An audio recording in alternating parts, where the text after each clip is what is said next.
হ্যাঁ, একদল সাঁতারু সেই সুদূর মাগুরা থেকে ঢাকাতে আসছে সাঁতার প্রতিযোগিতার জন্য। আগামীতে অলিম্পিক গেমসে পাঠানো হবে।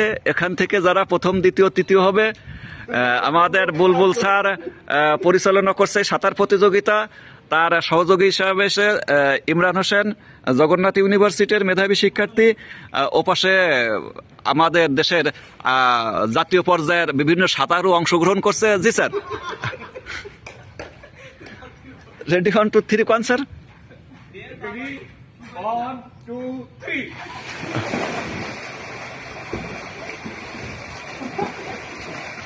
হ্যাঁ, তুমুল গতিতে সাঁতারুরা এগিয়ে চলে আসছে। আমাদের সজীব স্যার সম্ভবত প্রথম হয়েছে।